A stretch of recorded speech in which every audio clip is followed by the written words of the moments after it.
हरे कृष्ण सगळ्यांना. श्री श्री राधा गोविंद यांच्या चरणी साष्टांग दंडवत. श्री गौरनिताई यांना साष्टांग दंडवत. श्री श्रीला प्रभुपाद यांनाही माझा साष्टांग दंडवत. श्री नामानिष्ठ प्रभूजी यांनाही साष्टांग दंडवत. आणि या इस्कॉनच्या पूर्ण टीमला सादर प्रणाम करून मी आपल्या अध्ययन वर्गाला सुरुवात करते.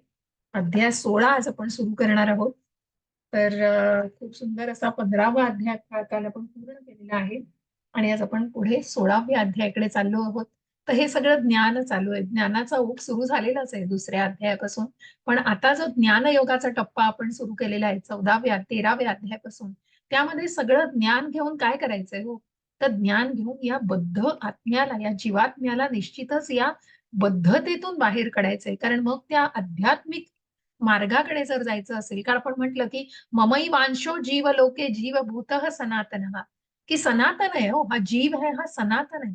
हे अध्यात्म, मूळ स्वभाव अध्यात्म आहे. म्हणून भगवंतांनी सांगितलंय की जसं मी तुला ठेवलंय तसंच तू माझ्याकडे परत ये. आणि जसा प्युअर, म्हणून जसं तुम्ही शुद्ध आत्मा आहे तुमचा, तो शुद्ध आत्माच माझ्याकडे परत येऊ दे, हे हे भगवंतांनी सांगितलेलं आहे. आणि म्हणून तो शुद्धता, ती शुद्धता ही फक्त या आध्यात्मिक मार्गानेच होऊ शकेल. आणि म्हणून हा भक्तीचा मार्ग, हा सेवेचा मार्ग, नामस्मरण, भक्ती सेवा, भक्तीच्या मार्गामध्ये मग भगवंतांची सेवा, नामस्मरण, या सर्वांनी मग त्या आत्म्याला शुद्ध करायचं हो. ते विशुद्धीकरण त्यांनी होणार आहे. चेतो दर्पण मार्जन, सगळा थर बसलाय त्याच्यावरती.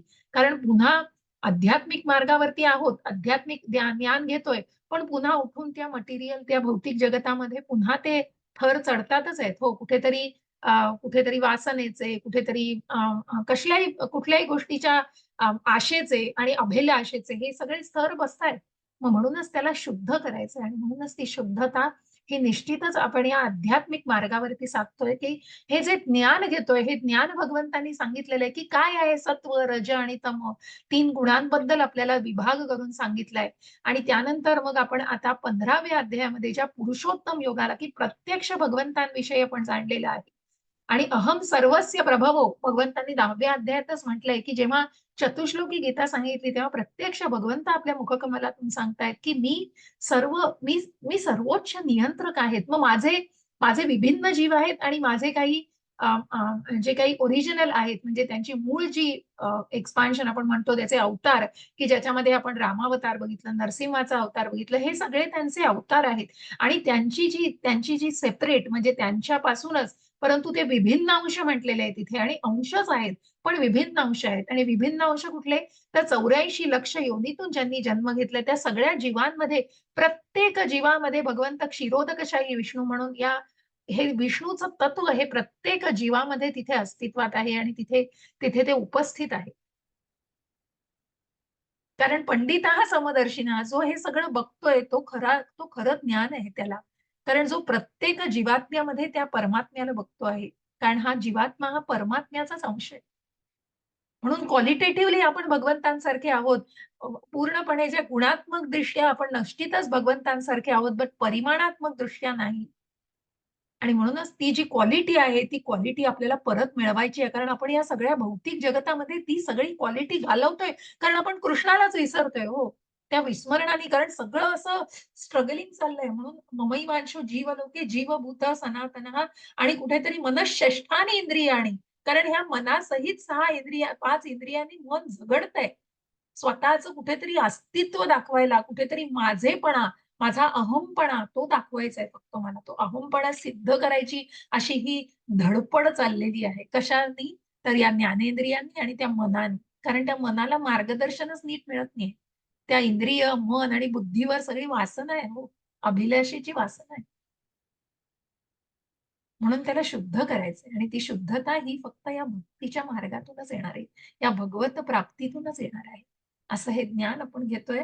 आणि म्हणून आपण या पुरुषोत्तम योगामध्ये भगवंतांनी हे असं गूढ ज्ञान अर्जुनाला सांगितलेलं आहे अच्युत आणि च्युत लोकांबद्दल, की जे जे अच्युत आणि च्युत आहेत, की जे जे या भौतिक जगतामध्ये आहेत आणि जे आध्यात्मिक जीव आहेत, याच्या सगळ्याच्या पलीकडे ते पुरुषोत्तम आहेत. कारण ते गुणातीत आहेत हो. ज्या 14व्या अध्यायात आपण म्हटलं, की जे ज्या ज्या व्यक्ती स्वतःला त्याच्या पलीकडे नेऊ बघतात, त्या भगवंतांच्या स्वभावाची प्राप्ती करू शकतात. आणि असं हे भगवंतांचं धाम हे सगळ्याच्या पलीकडे आहे हो. या अपराशक्ती, या पराशक्तीचा जरी हा भाग असला तरी या सगळ्याच्या पलीकडे, की मग सगळ्याचा प्रलय झाला तरी त्या भगवंतांच्या धामाला काहीही होऊ शकत नाही. असं ते गोलोक धाम आहे हो. मग आपण या दैवासुर विभाग विभाग संपद दैवासुर संपद विभाग योग हा जो 16वा अध्याय आज आपण जाणणार आहोत. तर या 16व्या अध्यायामध्ये आपल्याला जाणायचंय की दैव आणि आसुरी या सगळ्या गुणांबद्दल आपल्याला भगवंत सांगणार आहेत. जसं आपण सत्व, रज आणि तमोगुण तर बघितलेच. मग त्याच्यामध्येच दैवी गुण काय आहेत, असुरी गुण काय आहेत, याला आपण आता जाणायचंय. आणि त्यातूनही भगवंतांनी सांगितलंय दैवी गुण पहिल्या 2-3 अध्यायामध्येच भगवंत स्पष्ट करतायत. आणि मग पूर्ण अध्याय आपल्याला आसुरी गुण काय आहेत, त्यांचे काय परिणाम होऊ शकतात, मग त्यांचा मृत्यू लोकात म्हणजे मृत्यू झाल्यानंतर पण त्यांची काय परिणिती होते आणि कुठल्या लोकामध्ये लोकाची त्यांना प्राप्ती होते, या सगळ्याचं वर्णन आपल्याला ऐकायचं आहे. एक मिनिट.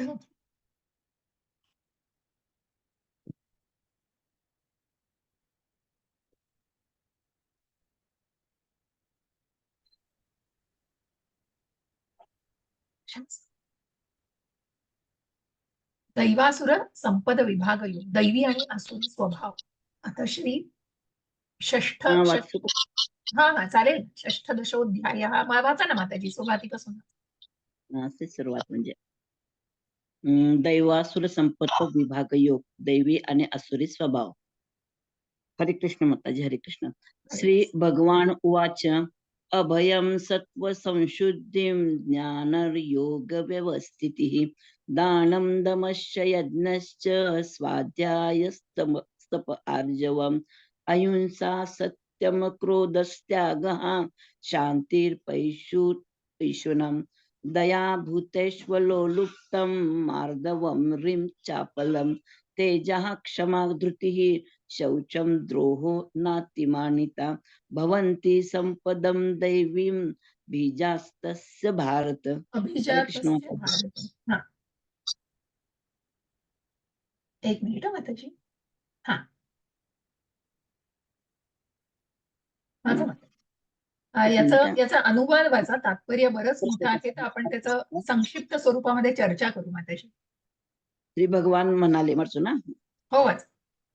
श्री भगवान म्हणाले, निर्भयपणा, सत्वशुद्धी, आध्यात्मिक ज्ञानाचे अनुशीलन, दान, आत्मसंयम, यज्ञ कर्म, वेदाध्ययन, तपस्या, साधेपणा, अहिंसा, सत्य, क्रोधातून मुक्तता, त्याग, शांती, दोष काढण्याच्या वृत्तीचा तिटकारा, सर्व जीवांच्या प्रती दयाभाव, लोभविहीनता, सौम्यता, विनयशीलपणा, दृढनिश्चय, उत्साह, क्षमा, शुची आणि द्वेष व सन्मानाच्या अभिलाषेपासून मुक्ती, हे सर्व दैवी गुण हे भारतात दैवी स्वभावाच्या मनुष्यांमध्ये आढळतात.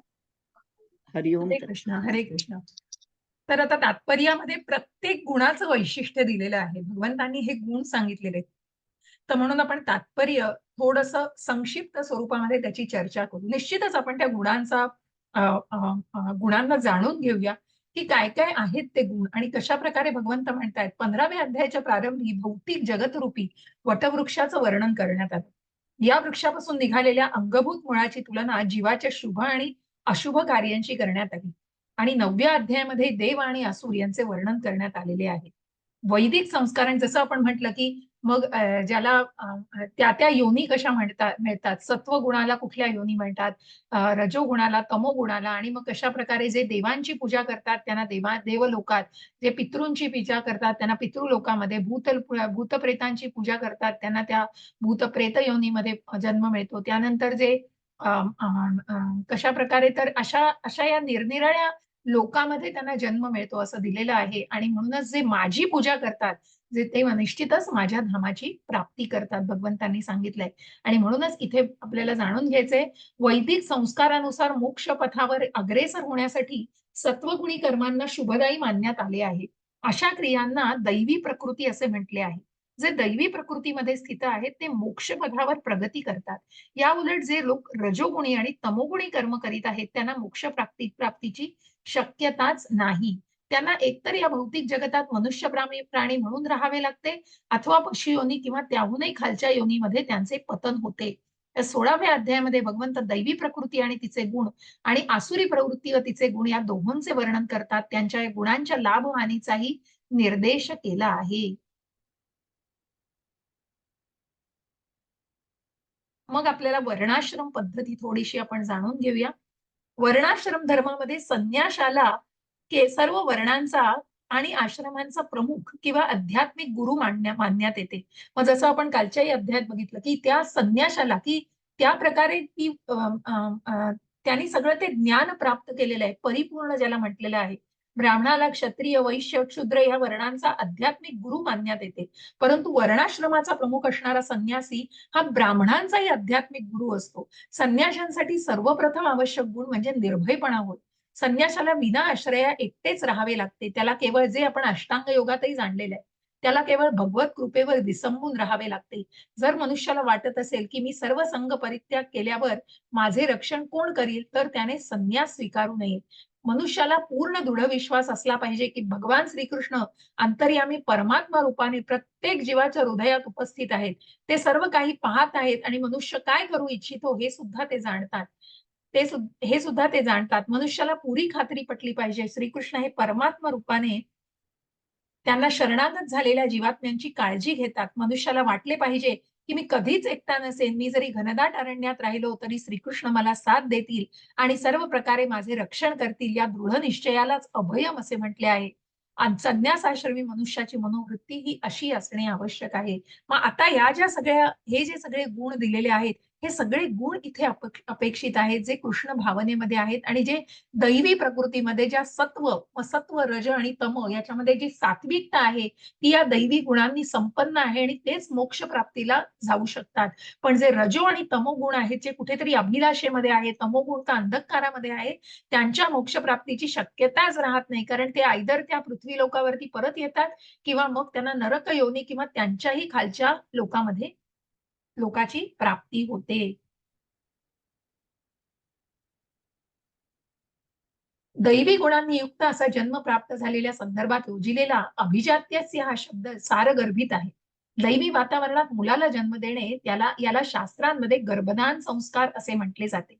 जर माता पित्यांना दैवी गुणयुक्त मूल हवे असेल तर त्यांनी मनुष्याच्या सामाजिक जीवनासाठी घालून दिलेल्या 10 तत्वांचे पालन केले पाहिजे. भगवद्गीतेतही आपण पूर्वी पाहिले आहे की सद्गुणी मुलाला जन्म देण्याकरता केलेले धर्मसंमत मैथून म्हणजे साक्षात श्रीकृष्णच होय. श्रीकृष्णच आहेत. कृष्ण भावनेकरिता जर कामजीवनाचा सदुपयोग केला तर ते कामजीवन निषिद्ध नाही. जे कृष्ण भावनामय आहेत आणि जे कृष्ण भावनामय आहेत त्यांनी तरी निदान कुत्र्या मांजऱ्याप्रमाणे प्रजोत्पादन करू नये. जन्मानंतर मुलाला कृष्ण भावना भावित बनवण्यासाठीच त्यांनी प्रजोत्पादन करावं. सॉरी, कृष्ण भावनेमध्ये तल्लीन झालेल्या माता-पित्यांच्या पोटी जन्माला आलेल्या मुलाला हा लाभ प्राप्त झाला पाहिजे. बघा म्हणजे त्या मैथुनाला कशा प्रकारे की ते आवश्यक ते गुण संन्यास आश्रम जेव्हा तो गृहस्थाश्रमात जरी व्यक्ती असली तरी ती व्यक्ती ही प्रजोत्पादन हे अगदी स्वतःच्या काय म्हणतो ना इंद्रिय उपभोगासाठी आणि मग त्यातून जे होणारं प्रजोत्पादन ते निषिद्ध मानलं जातं. परंतु इथे जे कृष्ण भावना भावित संततीला जन्म दिला जातो ती निश्चितच निषिद्ध मानली जात नाही आणि त्या कर्माला हे निषिद्ध मानलं जात नाही. पण जी काम वासना उद्युक्त करत असते प्रत्येक वेळी आणि त्याप्रमाणे मनुष्याला त्या इंद्रिय उपभोगासाठी ते करायचं असतं तेव्हा ते निश्चितच दरवेळी त्या प्रकारे मानलं जात नाही. धर्मामध्ये संन्याशाला सर्व वर्णांचा आणि आश्रमांचा प्रमुख किंवा आध्यात्मिक गुरु मानण्यात येते. आपण याच्या पुढे गेलोय मला वाटतं.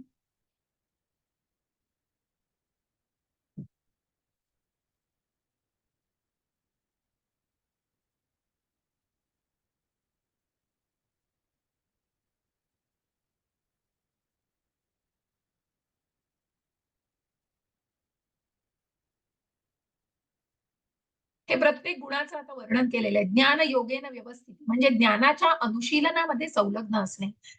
मग दान हा पुढील दान विशेषतः गृहस्थाश्रमीयांकरता आहे. जसं आपण भगवद्गीतेच्या 12व्या अध्यायामध्ये म्हटलंय, की तू जे काही आहे मग तुझा वेळ मला दे किंवा जे काही तू कमवतो आहेस त्यातलं मला तू दान कर आणि त्या प्रकारे दानाचं महत्व मग ती दान स्वरूप जे आहे ते तुमच्या स्वेच्छेने असावं. जसं आपण आता या मंदिरासाठी करतो आहोत. ज्या मंदिरासाठी सगळ्यांना विनंती केलेली आहे, की प्रत्येकाने काहीतरी प्रत्येकाला जे जमेल ते, शक्य असेल ते, कुणालाही कुठली सक्ती नाहीये. पण निदान आपल्याकडे आहे ते भगवंताला ते त्याचंच आहे हो, जे भगवंताचं आहे ते भगवंताला आपण अर्पण करतो आहोत. मग तितकी दानत आपल्याकडे असावी. ते दान आहे पुढील गुण आहे. त्यानंतर दम, आत्मसंयम या गुणाबाबतीत सांगायचं आत्मसंयम हा केवळ इतर आश्रमीयांकरिताच आहे असे नव्हे, तर तो विशेष करून गृहस्थाश्रमीयांकरता देखील आहे. कारण तो संयम असणे, आत्मसंयम खूप महत्वाचा आहे. आणि त्यानंतर इतर गुण दाखवलेले जे दैवी गुणांचे संपन्न आहेत, तपस्या आहे, स्वाध्याय आहे. त्यानंतर आर्जवम म्हणजे सरळपणा, अहिंसा म्हणजे कुठल्याही हिंसेच्या विरुद्ध, सत्यम अर्थात मनुष्याने वैयक्तिक स्वार्थाकरता सत्याचे विकृतीकरण करू नये. अक्रोध म्हणजे क्रोध संयमन करणे होय. शौचम या शब्दाचा अर्थ मन, शरीर आणि व्यवहार यांची पवित्रता असा आहे. मग शौचम आपण जेव्हा म्हणतो ते अतिशय पवित्र अशी गोष्ट, की कोणीही काळा बाजार करू नये म्हणून हा विशेष गुण नीतिमानिता, की ती नीती म्हणूनच इथे आपण बघतो ना, की त्या नीतीचा विजय झालेला आहे आणि भगवंत हे युद्ध हे अनिती विरुद्ध करतायत. हे अधर्माविरुद्ध असं युद्ध आहे आणि मग ती नीती, तो संयम, ती शौच अतिशय गरजेचा आहे. आणि त्याप्रमाणे म्हणूनच हा अतिशय विशेष गुण आहे. हा गुण वर्णाश्रम धर्मातील सर्वात खालच्या दर्जाच्या क्षुद्र लोकांसाठी आहे. कारण त्यांनी काय करायचं असतं, व्यर्थ प्रतिष्ठेने आणि मानाने त्यांनी फुलून जाऊ नये. अशा प्रकारे या ठिकाणी सर्व वर्णन केलेले जे 26 गुण आहेत, ते दैवी गुण आहेत. विविध वर्ण आणि आश्रमानुसार या गुणांचे अनुशीलन करण्यात यावे. कारण जे जे त्या ब्रह्मचार्याश्रमामध्ये आहे, जे गृहस्थाश्रमामध्ये आहेत, संन्यासाश्रमामध्ये आहेत आणि वानप्रस्थाश्रम आणि संन्यासाश्रमामध्ये आहेत. या सगळ्या आश्रमांमध्ये आणि त्याप्रमाणे ब्राह्मण, क्षत्रिय, वैश्य आणि शूद्र अशा प्रकारे ज्यांना जे आवश्यक आहे त्या गोष्टी करण्यासाठी निश्चितच त्यांनी त्याचा उपयोग केला पाहिजे. विविध वर्ण आणि आश्रमांनुसार या गुणांचे अनुशीलन करण्यात यावे. सारांश हाच की भौतिक परिस्थिती जरी दुःखकारक सॉरी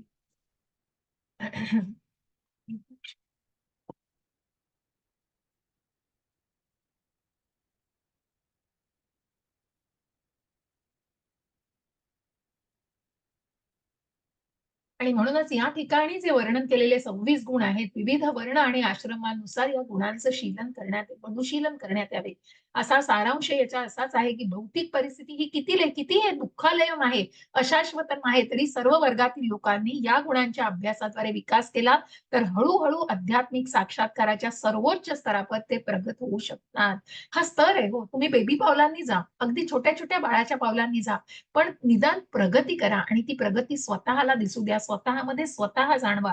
तर निश्चितच त्या आध्यात्मिक मार्गावर आपण हळू प्रगती साधू शकू आणि म्हणून अशा प्रकारे दैवी गुणांचं भगवंत सांगतायत पुढे जाऊन, की मी तुला दैवी गुणांचं वर्णन करून सांगितलेलं आहे आणि त्याप्रमाणे आपण पुढे जातोय पुढच्या श्लोकाला.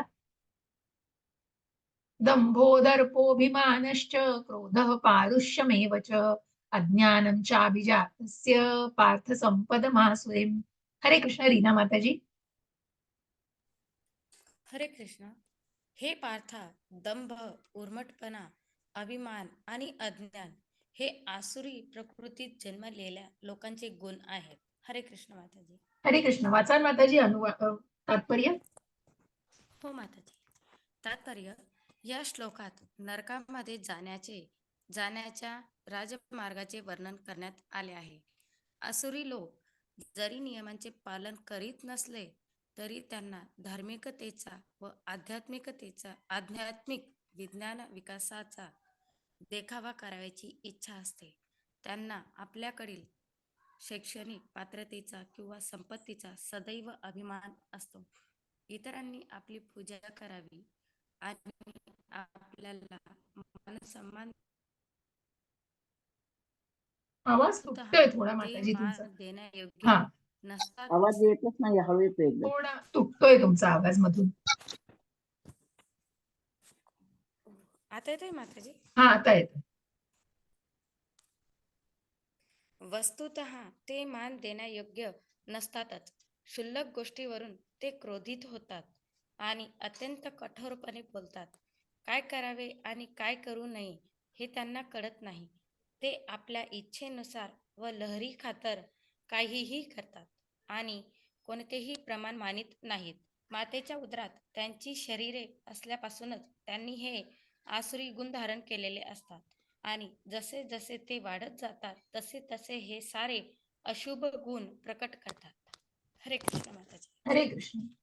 अशा या नरक मार्गाचं, नरकाच्या राजमार्गाचं बघा, की जी 3 द्वारं जी नरकाकडेच जातात, मग काम, क्रोध, लोभ ही नरकाकडे जाणारीच द्वारं आहेत. आणि अशा प्रकारे या नरकाच्या द्वाराचं हे वर्णन केलंय, जे आसुरी लोकांचं वर्णन केलंय. आणि आसुरी लोक जरी नियमांचं पालन करीत असले तरी त्यांना धार्मिकतेचा आणि आध्यात्मिक विज्ञान विकासाचा देखावा करावयाची इच्छा असते. आतून ते काही नसतं हो, फक्त खायचे दात दाखवायचे दात, पण ते आतून आतून कुठलीच भावना नसते, फक्त ते दाखवण्यापुरतं असतं. आणि म्हणूनच तिथे कारण पूर्ण अंधकार असतो, कारण तिथे ज्ञानाचा अभाव असतो. ते ज्ञान परिपूर्ण नसतंच.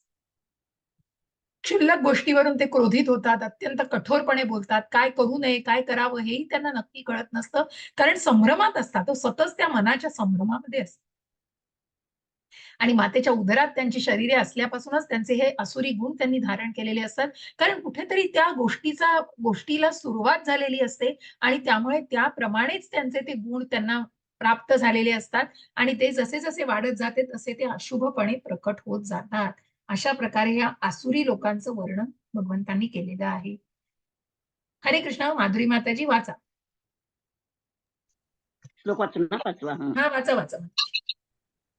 दैवी संपद्विमोक्षाय निबंधाय सुरीमता मा शुचः संपदं दैवीमभिजातोऽसि पांडव. अर्थ, दैवी गुण मोक्षदायक असतात तर आसुरी गुण बंधनकारक असतात. हे पांडवा, तू चिंता करू नकोस, कारण तू दैवी गुणांसह जन्मलेला आहेस. तात्पर्य, हां. भगवान श्रीकृष्णांनी अर्जुनाला तू आसुरी गुणांसह जन्मलेला नाहीस असे सांगून प्रोत्साहन दिले. त्याने युद्धात भाग घेणे हे आसुरी वृत्तीचे लक्षण नव्हते, कारण तो युद्धासंबंधी साधक बाधक विचार करीत होता. भीष्म, द्रोण इत्यादी सारख्या मोठमोठ्या सन्माननीय व्यक्तींची हत्या करावी की न करावी याबद्दल तो विचार करीत होता.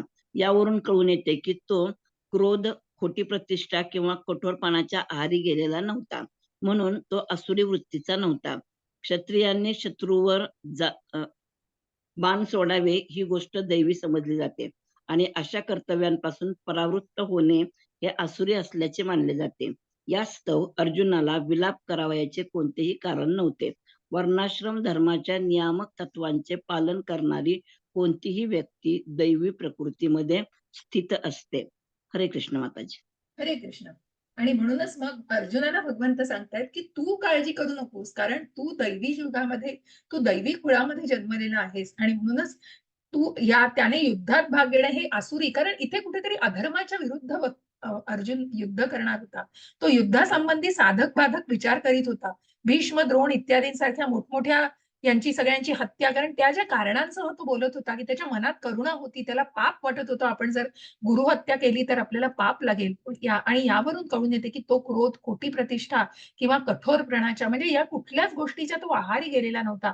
ज्याप्रमाणे दुर्योधनाची अवस्था झालेली होती, ज्याप्रमाणे विनाश काले विपरीत बुद्धी, सगळा क्रोध आणि ते थैमान त्या द्रोणाचार्यांना सुद्धा कुठेतरी नीटपणे न बोलता त्यांच्याशी कशा प्रकारे तुम्ही त्या दुष्टद्युम्नाला असं तयार केल्यामुळे त्यांची रचना बघा, अशा अशा कुठल्यातरी खूप वेगळ्या अँगलनी तो द्रोणाचार्यांशी बोलत असतो. आपल्या गुरूंशी त्याचं जे वर्तन असतं हे अत्यंत अयोग्य असतं आणि म्हणूनच अर्जुनाविषयी सांगताना भगवंत म्हणतायत, तो आसुरी प्रवृत्तीचा नक्कीच नव्हता. क्षत्रियांना शत्रूवर बाण सोडावे ही दैवी समजली जाणारी गोष्ट आहे आणि म्हणूनच ही वर्णाश्रम पद्धती आहे, ज्या क्षत्रियाने आपलं कर्तव्य पूर्णपणे पार केलं पाहिजे आणि म्हणूनच अर्जुन विलाप करावे याचे कोणतेही कारण नव्हते. कारण हे सगळे एक मिनिट हां. म्हणून तो आसुरी वृत्तीचा होता. क्षत्रियांनी शत्रूवर बाण सोडावे ही दैवी समजली जाते आणि अशा कर्तव्यापासून परावृत्त होणे हे आसुरी. म्हणजे तू तुझ्या कर्तव्यापासून ढळू नको. हे आता आपण दुसऱ्या अध्यायापासून जाणलेलं आहे, की भगवंत अर्जुनाला त्याचा त्याचा दृष्टिकोन बदलायला सांगतायत, की तू हे नको असा विचार न करता तू दृढ निश्चयाने उठ आणि युद्ध कर. कारण हे युद्ध करणं हे अटळ आहे आणि हे अधर्माच्या विरुद्ध युद्ध आहे. परित्राणाय साधूनां विनाशाय च दुष्कृतां धर्म संस्थापनार्थाय संभवामी युगे युगे. प्रत्यक्ष भगवंतांनी तिथे प्रकट झालेले होते, ते अजन्म आहेत आणि त्यांचं कार्य हे अगाध आहे आणि अशा प्रकारे असे भगवंत ज्यांच्या बरोबर आहेत त्यांना कुठल्याच प्रकारचं काळजी करायची गरज नाहीये. अशा प्रकारे अर्जुनाला भगवंत खात्री देत आहेत की तू दैवी गुणांनी जन्माला आलेला आहेस, त्यामुळे तू जर युद्ध नाही केलंस तर ते आसुरी गुणांमध्ये कुठेतरी गणलं जाऊ शकतं. म्हणून तू तुझ्या कर्तव्यापासून परावृत्त होऊ नकोस. लीना माताजी वाचा, प्रयत्न करायचा आहे, वाचा माताजी. तुमचा आवाज तुटतोय माताजी. आज ब्रेक इथे रेंजचा प्रॉब्लेम होतोय माताजी. ठीक आहे ते होतं. आता येतोय माताजी आवाज? आता येतोय. ओके. हरे कृष्ण. द्वैभूत सर्गो लोके स्मिन् दैव आसुर एव च दैवो विस्तरक्षः प्रोक्त आसुरं पार्थ मे शृणु. अनुवाद आणि हे वाचा माताजी. हो माताजी. अनुवाद. हे पार्थ, या जगतामध्ये दैवी आणि असुरी हे असे दोन प्रकारचे जीव आहेत. मी यापूर्वीच तुला दैवी गुणांचे विस्तारपूर्वक वर्णन सांगितले आहे. आता माझ्याकडून आसुरी गुणांचे विवरण ऐक. तात्पर्य. भगवान श्रीकृष्णांनी अर्जुनाला तो दैवी गुणयुक्त जन्मलेल्याचे खात्रीपूर्वक सांगितले आणि आता ते आसुरी प्रवृत्तीचे वर्णन करीत आहेत. या जगतामध्ये बद्ध जीवांचे दोन प्रकारे वर्गीकरण करण्यात आले आहे. जे लोक दैवी गुणांसह जन्मास आले आहेत ते संयमित जीवन जगतात, अर्थात ते गुरु, साधू आणि शास्त्र यांच्या आदेशानुसार आचरण करतात. मनुष्याने प्रमाणित शास्त्रानुसार आपली कर्तव्ये केली पाहिजेत. जो शास्त्रसंमत नियामक तत्वांचे पालन न करता स्वतःच्या लहरीप्रमाणे कर्म करतो तो आसुरी प्रवृत्तींनी युक्त असल्याचे म्हटले जाते. शास्त्रसंमत नियामक तत्वांचे पालन करणे हीच एकमेव कसोटी आहे. वेदांमध्ये सांगण्यात आले आहे की देव आणि दानव दोघांचाही प्रजापतीपासून जन्म झाला.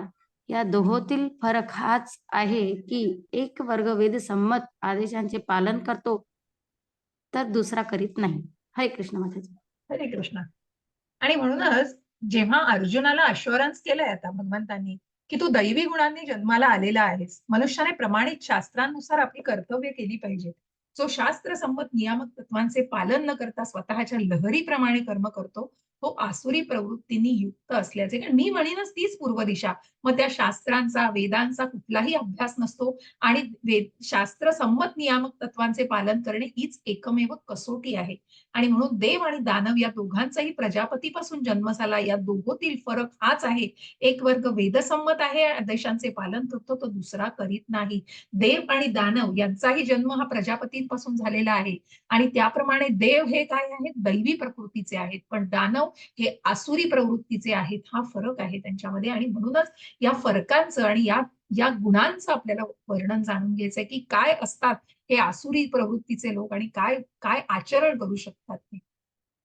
वाचा माधुरी माताजी. हरे कृष्ण. हरे कृष्ण माताजी.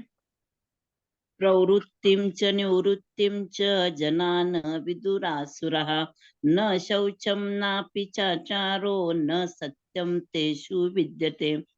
अनुवाद. आसुरी प्रवृत्तीचे लोक काय करावे आणि काय करू नये हे जाणत नाहीत.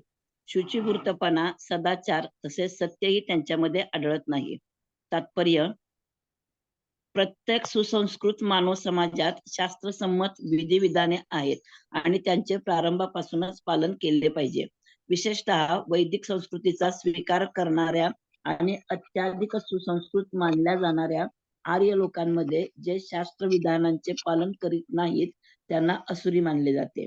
या श्लोकामध्ये म्हटले आहे की असुरांना शास्त्रातील नियमांचे ज्ञान नसते आणि शास्त्र नियमांचे पालन करण्याकडे त्यांचा ओढाही नसतो. बहुतेक असुरी लोक शास्त्र नियम जाणत नाहीत आणि जर त्यांच्यापैकी काही जण जाणत असले तरी नियमांचे पालन करण्याकडे त्यांची प्रवृत्ती नसते. त्यांना श्रद्धाही नसते आणि वैदिक आदेशानुसार कर्म करण्याची त्यांची इच्छाही नसते. असुरांमध्ये अंतर्बाह्य शुची नसते. मनुष्यांनी आपले शरीर, स्नान, दंतधवन, कपडे बदलणे इत्यादी गोष्टींद्वारे शुचीभूत ठेवले पाहिजेत. आंतरिक शुचीबद्दल सांगावयाचे तर मनुष्याने सदैव पवित्र हरिनामाचे स्मरण करावे आणि हरे कृष्ण कृष्ण कृष्ण हरे हरे, हरे राम राम राम हरे हरे या महामंत्राचे कीर्तन करावे. परंतु असुरांना अंतर्बाह्य शुद्धी करता असणाऱ्या नियमांचे पालन करण्यात मुळीच रुची नसते. आचरणाच्या बाबतीत विचार करावयाचा तर मनुसंहितेसारख्या अनेक संहिता मानव समाजाच्या आचरणाच्या बाबतीत मार्गदर्शन करण्यासाठी आहेत. आज तागायतही हिंदू लोक मनुसंहितेचे पालन करतात. वारसा संबंधी आणि इतर कायदे याच ग्रंथातून घेण्यात आले आहेत. मनुसंहितेत स्पष्टपणे सांगण्यात आले आहे की स्त्रीला स्वातंत्र्य देऊ नये. याचा अर्थ असा नाही की स्त्रियांना गुलामाप्रमाणे ठेवावे, तर स्त्रिया बालकाप्रमाणे असतात. बालकांनाही स्वातंत्र्य दिले जात नाही, परंतु त्यांना काही गुलामांसारखे ठेवले जात नाही. आसुरी लोकांनी आता या नियमांकडे दुर्लक्ष केले आहे आणि त्यांना वाटते की स्त्रियांनाही पुरुषांप्रमाणेच स्वातंत्र्य देण्यात यावे. तरीही असे करण्याने जगाच्या सामाजिक परिस्थितीत काही सुधारणा झालेली नाही. वस्तुतः स्त्रीला जीवनातील प्रत्येक दशेमध्ये संरक्षण दिले पाहिजे. स्त्रीला कौमार्यावस्थेत पित्याने संरक्षण दिले पाहिजे, यौवनावस्थेत पतीने आणि वृद्धावस्थेत तिच्या पुत्रांनी तिला संरक्षण दिले पाहिजे. मनुसंहितेप्रमाणे हेच योग्य सामाजिक आचरण आहे. परंतु आधुनिक शैक्षणिक व्यवस्थेने स्त्रीत्वाची कृत्रिम भ्रामक प्रतिमा निर्माण केली आहे आणि म्हणून मानव समाजामध्ये विवाह पद्धती ही जवळजवळ एक काल्पनिक गोष्टच झाली आहे. तसेच स्त्रियांचा नैतिक दर्जाही आजकाल चांगला नाही. म्हणून आसुरी लोक समाजाच्या हितार्थ असणाऱ्या कोणत्याही गोष्टीचा स्वीकार करीत नाहीत. आसुरी लोक महर्षींचा अनुभव व त्यांनी घालून दिलेल्या विधी नियमांचे पालन करीत नसल्यामुळे त्यांची सामाजिक स्थिती ही अतिशय दयनीय झालेली आहे. हरे कृष्ण माताजी, हरे हरे कृष्ण.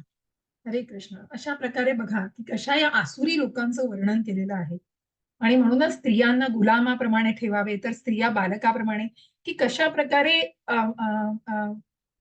या लोकांचे जे विचारसरणी आहे आणि ही विचारसरणी असुरांमध्ये अंतर्बाह्य शुची नसते, शुद्धता नसते.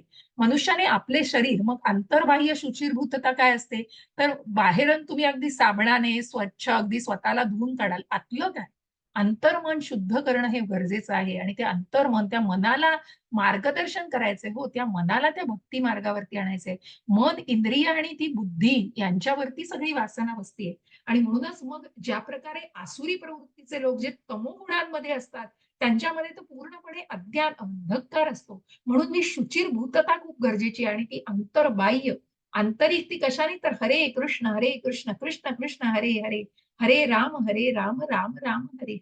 पण या आसुरांना काय हो, त्यांना ते ते त्या दंभोदर्पोभिमानष्ट, त्या दंभामध्ये, दर्पामध्ये आणि त्यांना त्या अहंकारामध्ये ते इतके गर्देत त्या बुडालेले असतात की त्यांना या शुचिर्भूततेची मुळीच पडलेली नसते आणि ते कशाही प्रकारे कुठल्याही प्रकारची वागणूक देत असतात.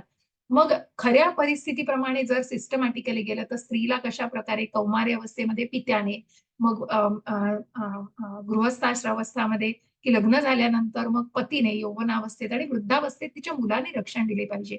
आणि हे सामाजिक आचरण आहे. परंतु आधुनिक शिक्षण व्यवस्थेने स्त्रीत्वाची कृत्रिम भ्रामक प्रतिमा निर्माण केली आहे आणि म्हणूनच मानव समाजामध्ये विवाह पद्धती जवळजवळ एक काल्पनिक गोष्टच झाली. कालच प्रभूजी सांगत होते, NND प्रभूजी, की खरोखर म्हणजे हे आता गरजेचं झालेलं आहे की ज्या इस्कॉन मध्ये सुद्धा मायापूरमध्ये असा कोर्स केला जातोय आणि ज्या गृहस्थाश्रमामध्ये तर प्रभूजींनी आम्हाला सांगितलं की मग तुम्ही एखादी लेक्चर्स हे घेत जा की जे तुम्ही गृहस्थाश्रमामध्ये आहात आणि ही जी संस्था आहे, लग्न संस्थेचं किती किती कुठल्या थराला गेलेली आहे आणि ही जी लग्न संस्था न टिकण्याचं कारण काय आहे, त्याच्यामागे अनेक कारणं आहेत. कारण ही जी भावना आहे, मनातल्या भावना रुजवणं आणि त्याप्रमाणे त्याला खतपाणी चांगल्या प्रकारे मिळणं, 16 ते 25 हे इतकं व्हल्नरेबल आयुष्य आहे की ज्याच्यामध्ये मन असं भिरभिर फिरत असतं आणि हे हवंय ती एक्साइटमेंट असते आणि ते सगळं उपभोगायचं असतं. हे इतर ह्याच्यामध्ये पण असतं.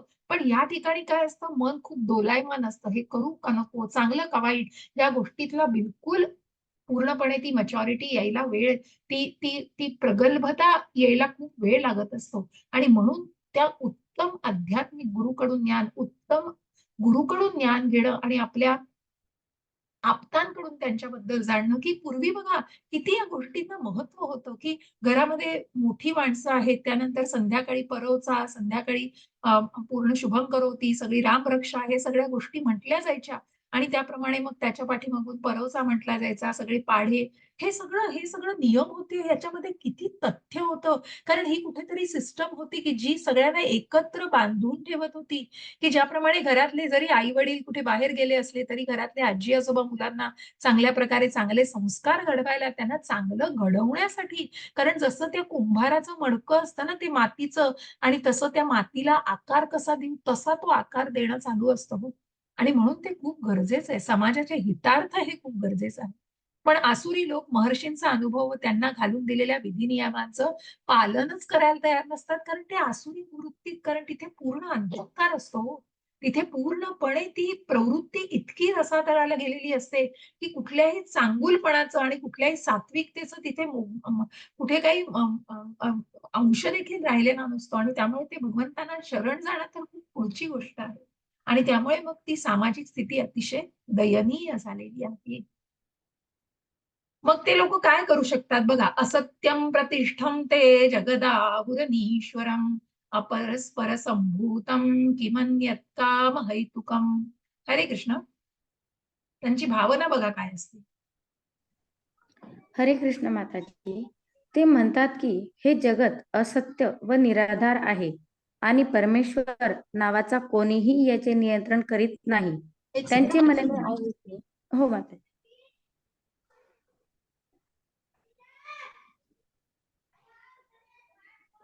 वाचा, वाचा माताजी. हरे कृष्ण. त्यांचे म्हणणे आहे की अरे पुन्हा नवीन वाचू माताजी का तिथूनच? नाही, वाचा ना. त्यांचे म्हणणे वाचा ना. हा, त्यांचे म्हणणे आहे की केवळ मैथुनाच्या इच्छेमुळे हे जग निर्माण झाले आहे आणि कामाखेरीज अन्य कोणतेही कारण नाही. हरे कृष्ण माताजी. तात्पर्य वाचायचं? तात्पर्य काही आपण त्यातले मुद्दे घेऊया. कारण आपल्याला त्या आसुरी प्रवृत्तीला जाणायचंय, कशा प्रकारे त्यांचे विचार आहेत, तर असू दे. मी सांगते तुम्हाला लागलं तर. हो. तर अशा या असुरांचा निष्कर्ष काय असतो बघा, की हे जग केवळ फक्त भ्रम आणि आभास आहे आणि हे मैथुनाच्या इच्छेतून, म्हणजे फक्त कामवासनेतून, त्या इच्छेतून निर्माण झालेलं आहे. आणि मग इथे त्यांच्या उत्पत्तीस काहीच कार्य, कारण, नियंत्रक, प्रयोजन इत्यादी कारण नाही. सर्व काही असत्य आहे. त्यांच्यामध्ये असत्यम सगळं हे म्हणजे भ्रमाने भरले. कारण तिथे अज्ञान आहे ना हो. तिथे कुठल्याच गोष्टीचं शास्त्राचं वाचन नाहीये, की वेदांचं वाचन नाहीये, कशाचंच पठण नाहीये. नरेंद्र मोदींनी, आपल्या पंतप्रधानांनी किती किती या संस्कृतीला आणि किती शास्त्रांना किती किती मोठा, कारण त्यांना एक प्रश्न विचारला लागेल, की तुम्ही तुमचं नाव इतिहासात राहावं म्हणून काय तुम्ही प्रयत्न कराल, की मोदींचं नाव कोरलं जावं इतिहासामध्ये.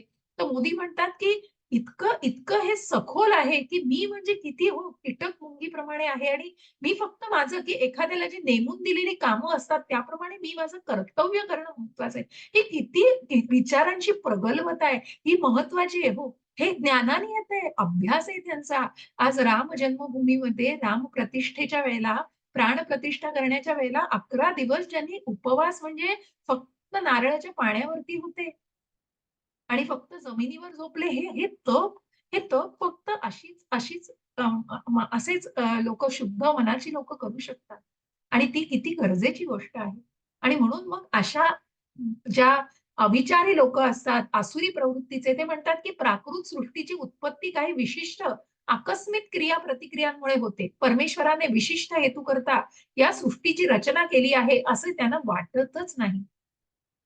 त्यांच्या सृष्टीच्या उत्पत्तीचा स्वतःचा सिद्धांत असतो. ते म्हणतात, की जगाची आपोआप उत्पत्ती झाली आहे आणि या जगाच्या पाठी परमेश्वर आहे असे म्हणण्यास काहीच कारण नाही. ते जड आणि चेतन यामध्ये मुळीच भेद मानित नाही. तसेच ते परमात्म्याच्या अस्तित्वाचाही स्वीकार करीत नाही. सर्व काही केवळ पदार्थच आहे आणि संपूर्ण विश्व म्हणजे अज्ञानाचा गोळा. त्यांच्या मनानुसार सर्व काही शून्यच आहे. आपण जे वैविध्य पाहत आहोत ते केवळ अज्ञानवशच पाहत आहोत.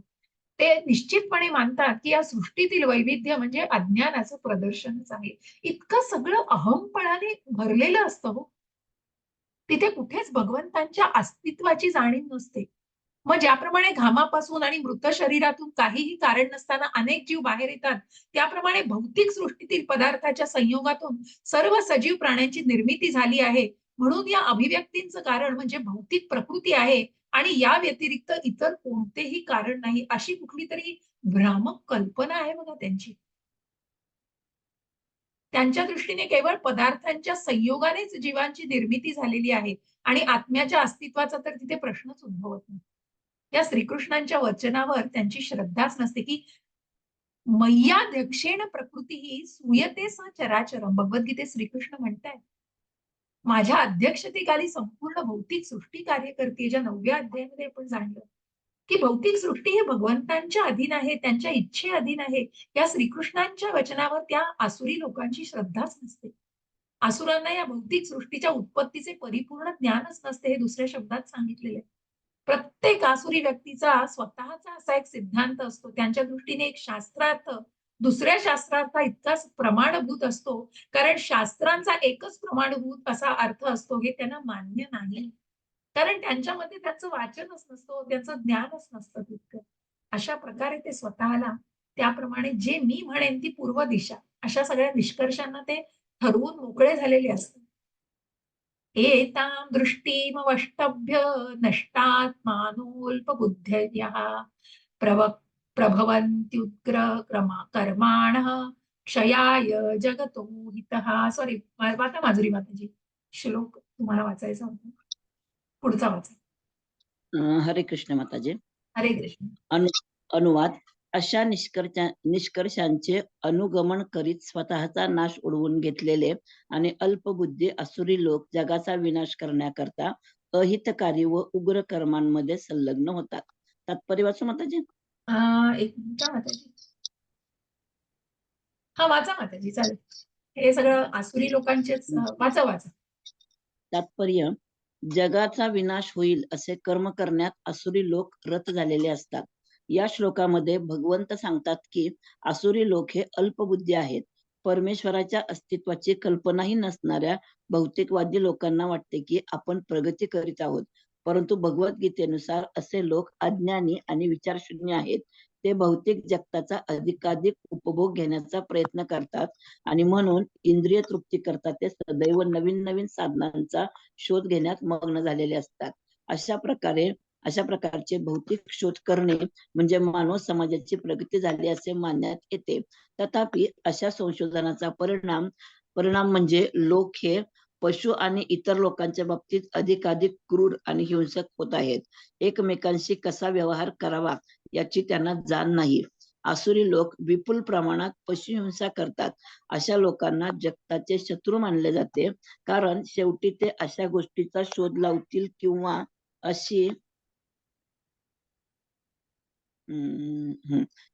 अशी गोष्ट निर्माण करतील, त्यामुळे सर्वांचाच विनाश होईल. एक अप्रत्यक्षपणे मिनिट या माताजी, एक सेकंड वाचा, तुम्ही वाचा.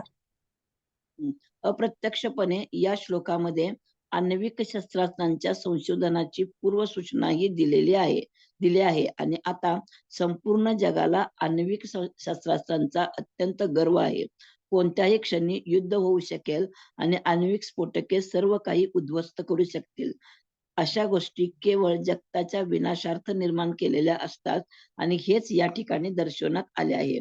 आसुरी वृत्तीमुळे मानव समाजाचे अशा शस्त्रांचा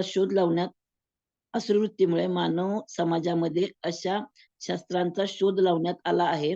ही शस्त्रास्त्रे समाजामध्ये सुख आणि समृद्धीची भरभराट करण्यासाठी नाहीत. हरे कृष्ण माताजी. हरे कृष्ण. बघा, म्हणजे या आसुरी प्रवृत्तीचा परिणाम इतका घातक असतो की याचे परिणाम म्हणजे, एक सेकंड हा, सॉरी.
क्षमस्व.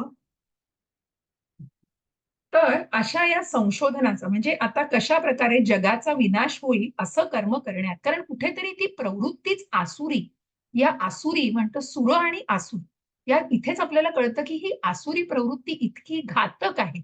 आणि अशा प्रकारे ह्या घातक प्रवृत्तीचा परिणाम कशात होतो, तर ते जगाच्या विनाशाकडे त्यांचं असतं. म्हणजे आपण काय करत आहोत आणि काय नाही याचीही त्यांना काहीही पडलेली नसते.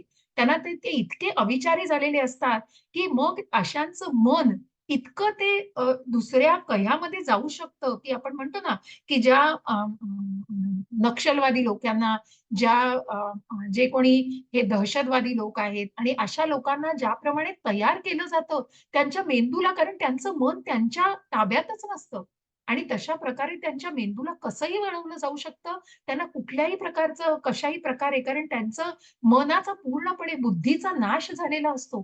आणि मन इतकं त्या वाईट गोष्टी करायला प्रवृत्त झालेलं असतं आणि इतकं दृढ झालेलं असतं, जितकं ते चांगल्या गोष्टीत आपण म्हणतो ती दृढता, तशी त्या वाईट गोष्टींमध्ये दृढता असते. आणि म्हणून ते भौतिक जगताचा अधिकाधिक उपभोग घेण्याचा प्रयत्न करतात, इंद्रिय तृप्ती करतात. ते सदैव नवीन-नवीन साधनांचा शोध घेण्यात मग्न झालेले असतात. अशा प्रकारचे भौतिक शोध करणे म्हणजे मानव समाजाची प्रगती झाली, अशी ते मानतात. पण ही प्रगती म्हणजे कधी-कधी ती एवढी घातक असू शकते. अशा संशोधनांचा परिणाम म्हणजे लोक हे पशु आणि इतर लोकांच्या बाबतीत अधिकाधिक क्रूर आणि हिंसक होत आहेत. एकमेकांशी कसा व्यवहार करावा याची त्यांना अजिबात चाड नसते. आसुरी लोक विपुल प्रमाणात पशुहिंसा करतात. त्या लोकांना जगताचे शत्रू मानले जाते. शेवटी ते अशा गोष्टींचा शोध लावतील आणि अशी गोष्ट निर्माण करतील, त्यामुळे सर्वांचाच विनाश होईल. अशी ही जी शस्त्र आणि हे जे एटॉम बॉम्ब्स, आपण न्यूक्लिअर बॉम्ब्स म्हणतो, या सगळ्याचा शोध लावला जातो. आसुरी वृत्तीमुळे मानव समाजामध्ये अशा शस्त्रांचा शोध लावण्यात आलाय. आणि ही शस्त्रास्त्र समाजामध्ये सुख आणि समृद्धीची भरभराट करण्यासाठी नाहीत. ही कुठेतरी फक्त विनाशाची कारणं आहेत. हे इथे भगवंतांनी सांगितलंय. इतके हे आसुरी लोक कुठल्यातरी भयंकर प्रवृत्तीला गेलेले असतात. आपण हा श्लोक घेऊया आणि थांबूया, कारण पुढचे 14 श्लोक आहेत. तर थोडंसं आज लवकर थांबूया. मला थोडंसं काम आहे महत्वाचं.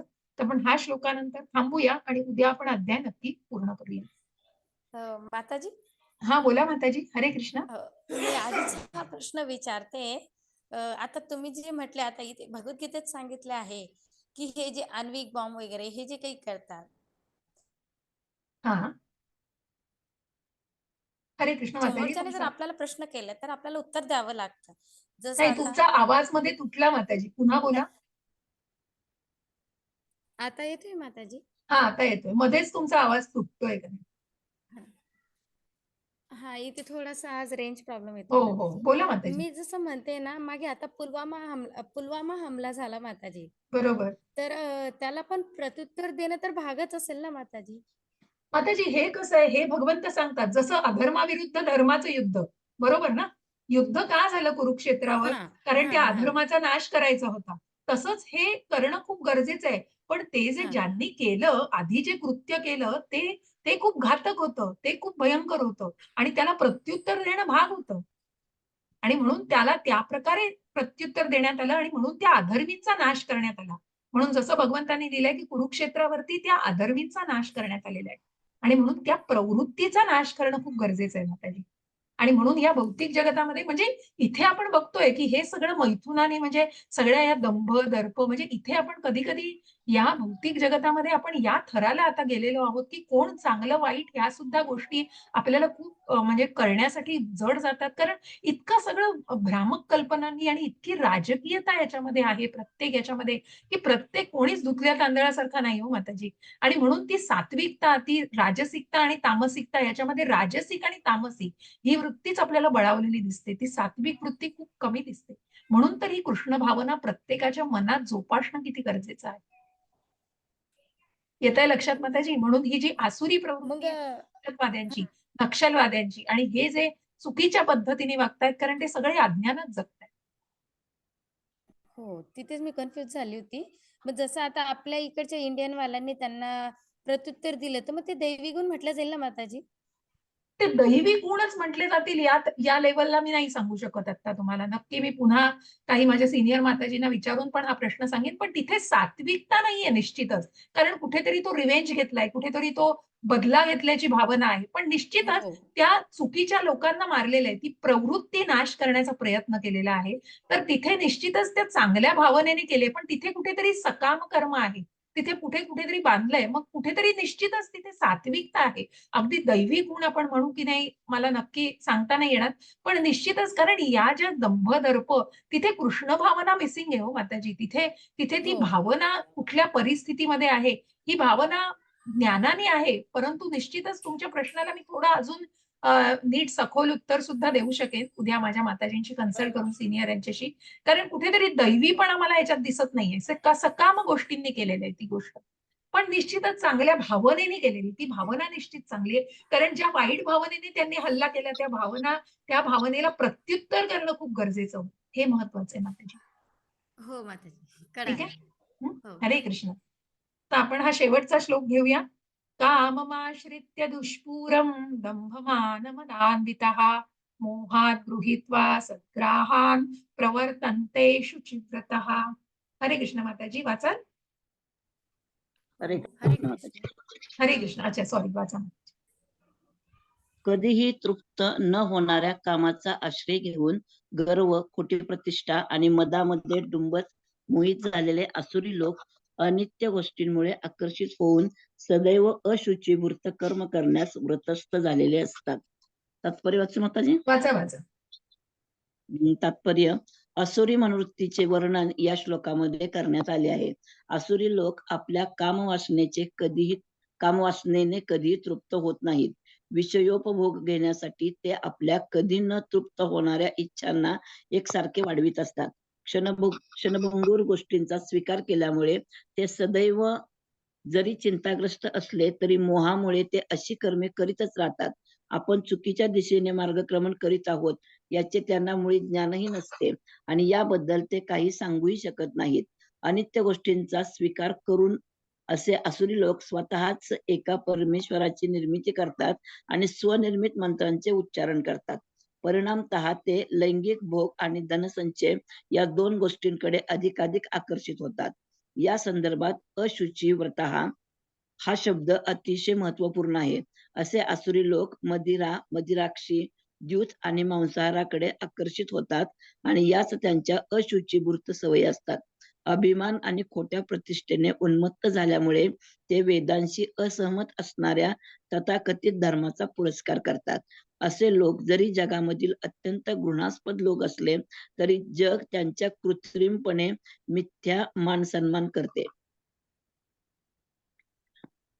ते जरी नरकाच्या दिशेने धावत असले तरी त्यांना वाटते की आपण खूप प्रगती करीत आहोत. हरे कृष्ण माताजी. हरे कृष्ण. सो कॉल्ड जे स्टेटस सिम्बॉल आपण म्हणतो ना हल्ली, की माणसं फक्त त्या स्टेटस आपली प्रतिष्ठा सांभाळायची आहे. त्या प्रतिष्ठा सांभाळायच्या नावाखाली अनेक वाईट गोष्टींना प्रवृत्त होतात. मग त्याच्यामध्ये आम्हाला एवढं प्रमोशन मिळवायचं आहे, मला या गोष्टींना मिळवायचंच आहे. मग ते मिळवायचा मार्ग कसा का असेना, या गोष्टीचं त्यांना कुठलीही चाड नसते. कारण ती गोष्ट फक्त ते धनाकडे म्हणजे कुठेतरी फक्त इंद्रिय विषय, स्वतःचे लैंगिक भोग आणि धनसंचय. कारण धन फेकलं की पैसा दिला की त्या गोष्टी मिळू शकतात, हीच त्यांची अपेक्षा असते. कारण आमच्यामुळे म्हणजे मी आहे म्हणून हे सगळं निर्माण झालेलं आहे. मी ही बिल्डिंग बांधली, मी हे असं केलं, मी सगळ्यांना हे दाखवलं, कारण तो अहमपणा आहे हो. कुठेही तो अहमपणा जाण्याचा मार्गच नसतो. कारण तिथे ज्ञानाचा पूर्णपणे अभाव असतो. आणि तिथे हे असे आसुरी लोक मदिराक्षी, द्यूत अशा मांसाहाराकडे, कारण मग त्या वाईट गोष्टींना ते प्रवृत्त होतात.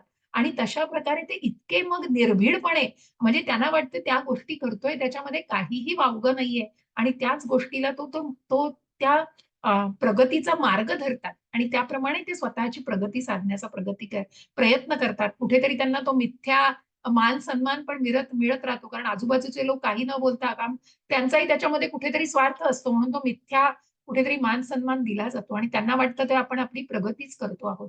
कारण कुठेतरी त्या वागण्याला काही ताळतंत्र नसतं हो. त्या वागण्याला कुठल्याही प्रकारची शिस्त नसते आणि कुठल्याही गोष्टीचा आपण म्हणतो ना, की जी त्याच्यामध्ये सात्विकता तर नसतेच, परंतु ती राजसिकता आणि तामसिकता या थराला गेलेली असते, की कुठलीही कर्म करण्याची त्यांना काही भीती वाटत नाही, की निर्भीडपणे मग भले कुठल्याही वाईट गोष्टी करायला का लागेना, त्यांची तयारी असते कारण त्यांचं मन त्याप्रमाणे तयार झालेलं असतं.